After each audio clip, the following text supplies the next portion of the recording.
Good evening, ladies and gentlemen. I'm the Technical Critic, and it is time for another season of Game of Thrones.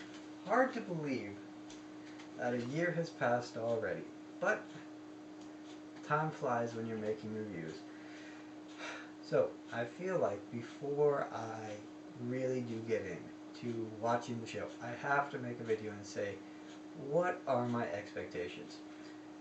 Quite frankly, they're not very high. I mean, I like Game of Thrones fair enough, but it's not a fantasy, it's a political genre.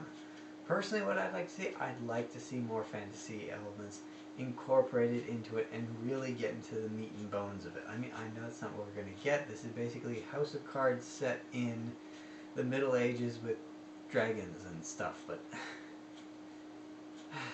it's what I would like. I want to see more fantasy elements, but not done in a way that's campy. I feel like the last few seasons, especially with the season finale, with those skeletons that came up in, oh god, awful, just awful.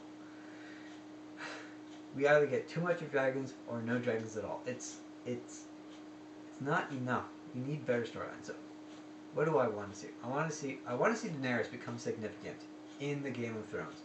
She is by far one of the most interesting characters, but she doesn't play any major roles. She's just this presence that's talked about. She influences, but from far away and almost indirectly. What she does has an indirect effect on what's happening in Westeros. And I really do want to see her become more a part of that. And with the Spider and with Tyrion going over to Braavos, she's going to be close by. Hopefully, we do get that interaction and we see something. I want to see Sansa stand up on her own 2 feet, not just be a player in the Game of Thrones, because I like Sansa. She's a good kid. Despite what everybody says, I do like Sansa. I want to see her stand up and basically leave Littlefinger behind.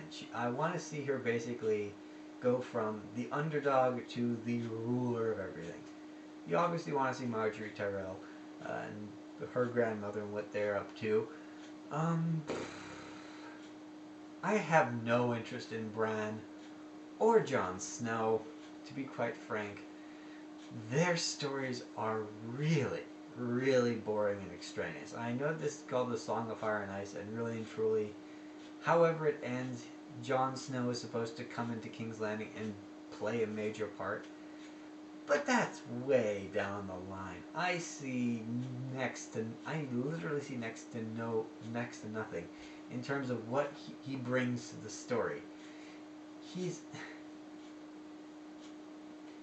If this was a Twilight series, I'd say he was the beefcake. He's just there to break away to. He's filler. That's what he honestly is. I want to see Arya Stark become a badass warrior chick. She's awesome online. The girl who plays Arya, I can't remember her name, but she's an awesome chick, and I want to see more of that.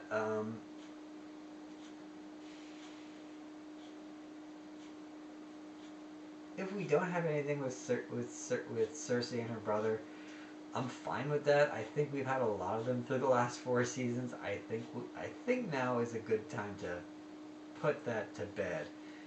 Maybe with the death of his father, Jaime will finally step up to the plate and become the patriarch of the Lannister household that his father wanted him to be, and then hopefully he'll be able to reach out to Tyrion and bring him back into the fold ever so slowly. And Cersei, well, Cersei is Cersei. She's basically the wild card. And of course, I cannot wait to see all the new cities and everything. So, with that is my hopes for Season 5 of Game of Thrones. My main hope is that it's good. That is my main hope. That the story is good, the series is good, and it just keeps building to something that is great. That is what I want to see. Now, we're obviously going to get a lot of death, a lot of nudity, a lot of hard sex, but that's to be expected. This is an HBO show. Netflix, they all do the same. So without further ado, I think I'm going to begin watching Game of Thrones.